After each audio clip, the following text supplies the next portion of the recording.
So people use the phrase grooming culture to describe something bigger than individual predators. They're naming a pattern, sometimes literal, sometimes metaphorical, sometimes political, where manipulative behaviors that target vulnerable young people don't just happen in the shadows, but are enabled, ignored, and normalized by the systems around them. Grooming itself is straightforward. It's a deliberate sequence of trust building, boundary testing, and control designed to prepare a child or vulnerable person for exploitation. But when people say we live in a grooming culture, they're pointing to the ecosystem that lets those tactics flourish. Some mean it descriptively. Digital platforms, private messaging, and shifting adult child boundaries have made grooming more visible, and in some cases more common.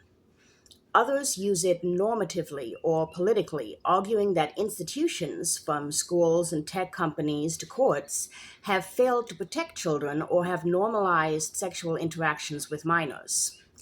And some use it metaphorically, applying the term to broader cultural trends like hypersexualized media or contested education policies, where they see a slow erosion of protective norms.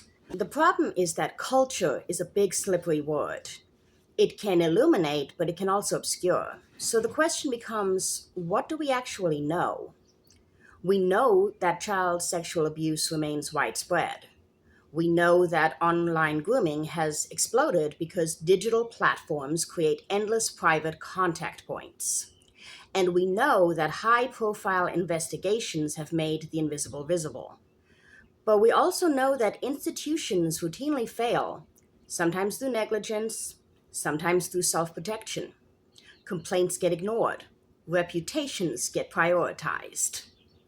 And in a political environment, child protection becomes another political weapon rather than a shared responsibility. The Epstein files poured gasoline on this debate. Suddenly, abstract claims about grooming networks had concrete documentation. Recruitment pipelines, intermediaries, secrecy, and institutional deference that matched textbook grooming tactics. The revelations didn't just expose one man, they exposed a system of elite protection. Wealth, status, and social networks didn't just enable abuse, they insulated it. That's why the case became a cultural touchstone. It made visible the way power can warp accountability, but it also created a risk, treating an extreme, elite driven case as universal evidence of a society wide grooming conspiracy. The truth is maybe slightly more complicated. Epstein's case shows what grooming looks like when power is concentrated. It doesn't prove that every institution is part of a coordinated cultural project. It does, however, show how easily institutions can be bent towards concealment.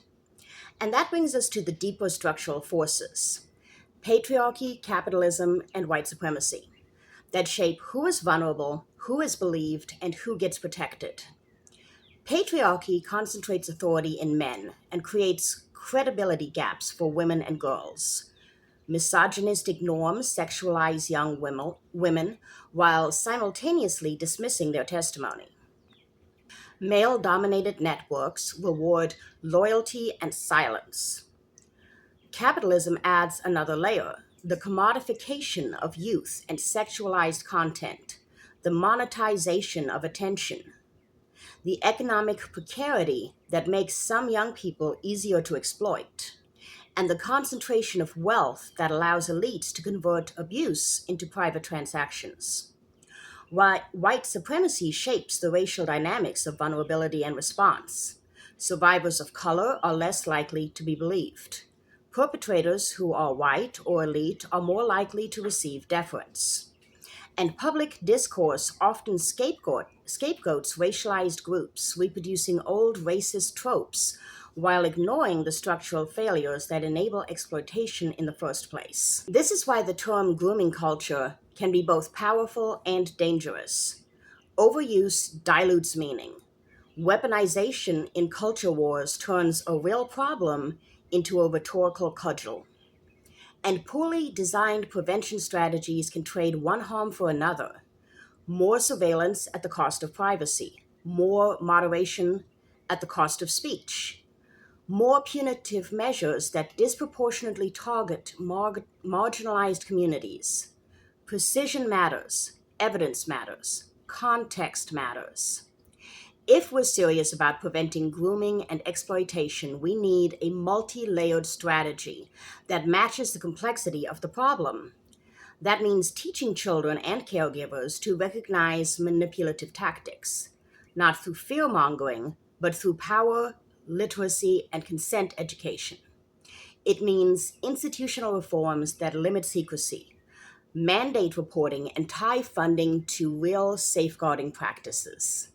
It means regulating platforms with transparency requirements and age appropriate design, although I'm not a fan of age verification. That's another video, though. While still protecting privacy and speech. It means economic interventions, cash assistance, housing stability, labor protections that reduce vulnerability at the root. It means race conscious supports that ensure survivors of color aren't left behind. And it means confronting elite impunity by reforming prosecutorial discretion, increasing transparency in settlements, and strengthening independent oversight. The single most important truth is this: grooming and sexual exploitation don't emerge from nowhere. They grow in the cracks created by patriarchy, capitalism, and white supremacy. Systems that concentrate access, silence survivors, and reward institutions for protecting themselves instead of the vulnerable. If we want to dismantle grooming culture, we have to dismantle the conditions that make it possible. This requires coordinated legal, institutional, economic, and cultural reforms grounded in evidence, not just panic, in justice, not rhetoric, and in solidarity, not scapegoating.